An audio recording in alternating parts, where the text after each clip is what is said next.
ଜଣେ ଲୋକ ନଈରେ ମାଛ ଧରିବା ପାଇଁ ବଂଶୀ ପକାଇ ନଈକୂଳରେ ବସିଥାଏ। ଜଣେ ବାଟୋଇ ତାକୁ କୌଣସି ଗୋଟିଏ ଗାଁର ରାସ୍ତା ପଚାରୁଥାଏ। ବାଟୋଇଟି ଲୋକଟିକୁ 3-4 ଥର ପ୍ରଶ୍ନ ପଚାରି କୌଣସି ଉତ୍ତର ପାଇଲାନି। ସେ ବିରକ୍ତ ହୋଇ ଭାବିଲା, ହୁଏତ ଏ ଲୋକଟି କାଲା, ମୋ କଥା ଶୁଣିପାରୁନି। ସେ ଅନ୍ୟ କାହାକୁ ପଚାରିବ ବୋଲି ଆଗକୁ ଚାଲିଲା।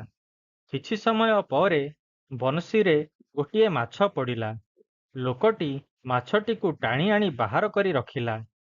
ସେତେବେଳେ ତାର ମନେ ହେଲା ତାକୁ କିଏ ଜଣେ କ'ଣ କିଛି କହୁଥିଲେ।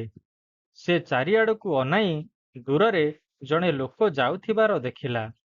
ତାପରେ ସେ ଲୋକଟି ପାଖକୁ ଦୌଡ଼ି ଯାଇ କ'ଣ ପଚାରୁଥିଲେ ବୋଲି ପଚାରିଲା। ବାଟୋଇଟି ବିରକ୍ତ ହୋଇ କହିଲା, ତମ ପାଖରେ ଛିଡ଼ା ହୋଇ କେତେଥର ଅମୁକ ଗାଁର ରାସ୍ତା ବିଷୟରେ ପଚାରିଲି, ତମେ ମୋ ଆଡ଼କୁ ଥରଟିଏ ବି ବୁଲି କରି ଚାହିଁଲନି। ଏବେ ଆସି ପଚାରୁଛ ମୁଁ କ'ଣ ପଚାରୁଥିଲି?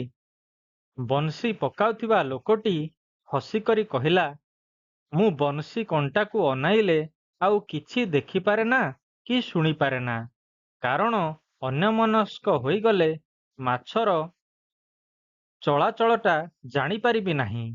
ହଉ, ଏବେ ମୁଁ ଆପଣଙ୍କୁ ରାସ୍ତାଟା କହିଦେଉଛି। ଠିକ୍ ବଂଶୀ ପକାଇଲା ଲୋକ ପରି ସବୁ ଆକର୍ଷଣରୁ ନିଜକୁ ଦୂରେଇ ନେଇ ଭଗବାନଙ୍କୁ ଧ୍ୟାନ କଲେ ଆମେ ଭଗବାନଙ୍କୁ ପାଇପାରିବା। ଧ୍ୟାନ କରିବା ଅଭ୍ୟାସ କଲେ ଆମେ କିଛି ସମୟ ପାଇଁ ଭଗବାନଙ୍କ ସାଙ୍ଗରେ ଏକାକାର ହୋଇ ଶାନ୍ତି ପାଇପାରିବା। ଉତ୍ତର ପ୍ରଦେଶରେ ବୃନ୍ଦାବନଠାରୁ 10 ମାଇଲ ଦୂରରେ ଗୋଟିଏ ମଫସଲ ଗାଁରେ ଗୋପୀନାଥଙ୍କର ମନ୍ଦିରଟିଏ ଥାଏ। ସେଠାରେ ସନ୍ଧ୍ୟା ସମୟରେ ଭଜନ କୀର୍ତ୍ତନ ହୁଏ। ମନ୍ଦିରର ପୂଜାରୀ ଖୁବ୍ ସୁନ୍ଦର ଭଜନ ଗାଆନ୍ତି। ଢଳି ଢଳି କୀର୍ତ୍ତନ କଲାବେଳେ ତାଙ୍କ ଆଖିରୁ ଧାର ଧାର ଲୁହ ବୋହିଯାଏ। ଗ୍ରାମବାସୀମାନେ ସନ୍ଧ୍ୟା ଆଳତି ଦେଖି ଭଜନ କୀର୍ତ୍ତନରେ ଯୋଗ ଦିଅନ୍ତି। ରାତି 9ଟା ବେଳକୁ ଭକ୍ତମାନେ ଯାଇସାରିଲେ ପୂଜାରୀ ବୁଢ଼ାଟି ମନ୍ଦିରରେ ତାଲା ପକାଇ ନିଜ ଘରକୁ ଯାଏ। ଗୋପୀନାଥ ମୂର୍ତ୍ତିଟି କଳା ମୁଗୁନିରେ ତିଆରି। ତାଙ୍କୁ ପାଟ ପିନ୍ଧାଇ ଗହଣା ପିନ୍ଧାଇ ପୂଜାରୀଟି ଖୁବ୍ ସୁନ୍ଦର ସଜାଇଥାଏ। ତାଙ୍କ ମୁଣ୍ଡରେ ଗୋଟିଏ ସୁନା ମୁକୁଟ ଥାଏ। ଦୂରରୁ ଠାକୁରଙ୍କୁ ଦେଖିଲେ ସୁନାର ମୁକୁଟ ପ୍ରଥମେ ଆଖିରେ ପଡ଼େ।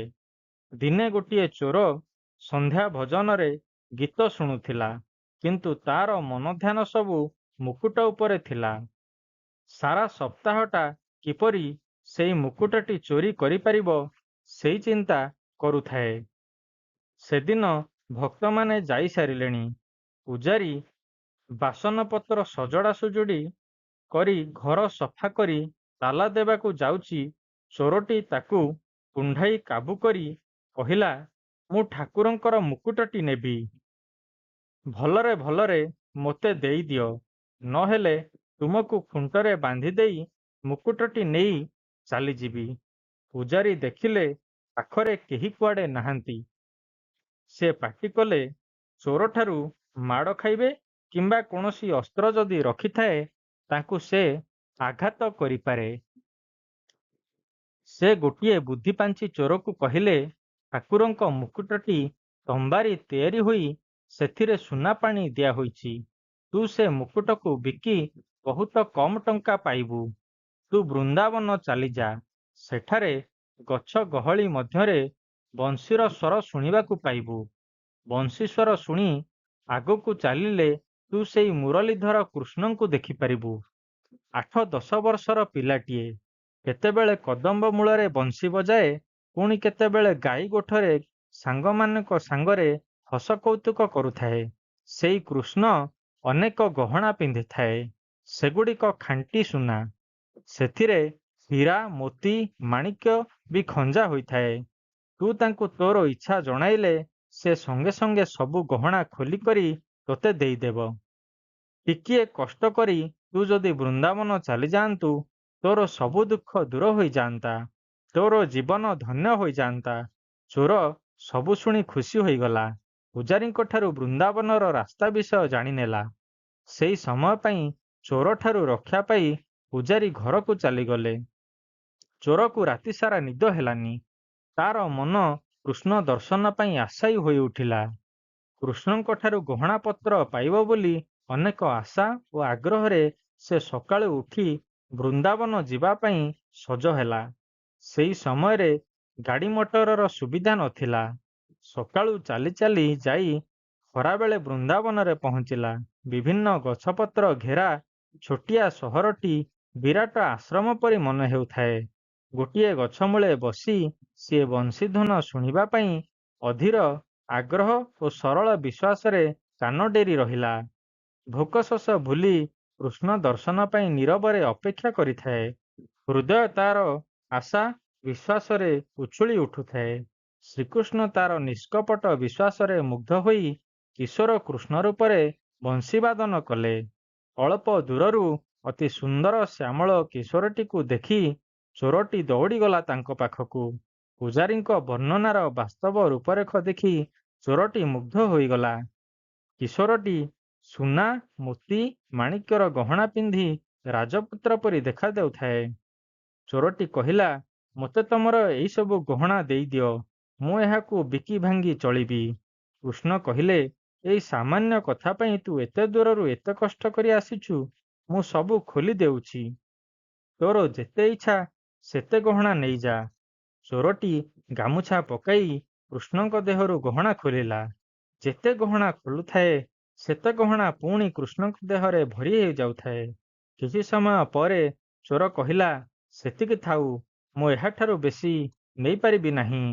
ଶ୍ରୀକୃଷ୍ଣ କହିଲେ, ତୋତେ ଯିଏ ମୋ ପାଖକୁ ପଠାଇଥିଲେ ତାଙ୍କ ପାଇଁ ମୋର ନାଁ ଲେଖା ଗୋଟିଏ ମୁଦି ନେଇଯାଅ।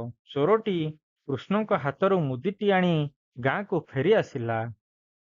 ନିଜ ଘରେ ଗହଣା ପତ୍ର ରଖି ପୂଜାରୀଙ୍କ ମୁଦିଟି ଧରି ତାଙ୍କ ଘରକୁ ଗଲା। ପୂଜାରୀ ଚୋରଟିକୁ ଝରକା ବାଟେ ଦେଖି ଡରିଗଲେ। ଭାବିଲେ, ମୋର ଶ୍ରୀକୃଷ୍ଣଙ୍କ ଗଳ୍ପ ଶୁଣି ଲୋଭରେ ସେଦିନ ସେ ମୋତେ ଛାଡ଼ି ଦେଇଥିଲା, ଆଜି ନିଶ୍ଚୟ ସେ ମୋତେ ମରାମରି କରିବ। ଏହା ଭାବି ସେ ତାଙ୍କର କବାଟ ବନ୍ଦ କରିବାକୁ ଆସୁଥିବା ବେଳେ ଚୋରଟି ଖୁସିରେ ଗଦଗଦ ହୋଇ ତାଙ୍କୁ ଦଣ୍ଡବତ କଲା। କହିଲା, ଆପଣଙ୍କ ପାଇଁ ମୁଁ ଶ୍ରୀକୃଷ୍ଣଙ୍କ ଦର୍ଶନ ପାଇପାରିଲି। ଅନେକ ସୁନା ଗହଣା ତାଙ୍କଠାରୁ ପାଇଲି। ସେଇ ଗହଣା ସବୁ ବିକି ଭାଙ୍ଗି ମୁଁ ସାରା ଜୀବନ ଚଳିଯିବି। ସେ ବହୁତ ଦୟାଳୁ। ଏଡ଼େ ସୁନ୍ଦର କୁନି ପିଲାଟିଏ ହେଲେ ବି ତାର ବୁଦ୍ଧି ଦେଖ। ଆପଣ ମୋତେ ତାଙ୍କ ପାଖକୁ ପଠାଇଥିଲେ ବୋଲି ଆପଣଙ୍କ ପାଇଁ ତାଙ୍କ ନାଁ ଲେଖା ମୁଦିଟିଏ ପଠାଇଛନ୍ତି। ପୂଜାରୀ ବିଚରା କିଛି ବୁଝିପାରୁ ନଥାଏ। ମୁଦିଟିକୁ ଦେଖିଲା ପରେ ସେ କାନ୍ଦି ପକାଇଲା। କହିଲା, ତୁ କେତେ ଭାଗ୍ୟବାନ ରେ! ମୋରି ଉଡ଼ା କଥାରେ ବିଶ୍ୱାସ କରି ତୁ ତାଙ୍କର ଶ୍ରୀଚରଣ ଦର୍ଶନ କରିପାରିଲୁ। ମୁଁ ଦିନରାତି ତାଙ୍କର ଭଜନ କୀର୍ତ୍ତନ କଲା ସତ୍ତ୍ୱେ ବି ତାଙ୍କର ଦର୍ଶନ ତ ଦୂରର କଥା, ତାଙ୍କର ଅସ୍ତିତ୍ୱ ବି ଅନୁଭବ କରିପାରିନି। ପ୍ରକୃତରେ ବିଶ୍ୱାସେ ମିଳଇ ହରି, ତର୍କେ ବହୁ ଦୂର।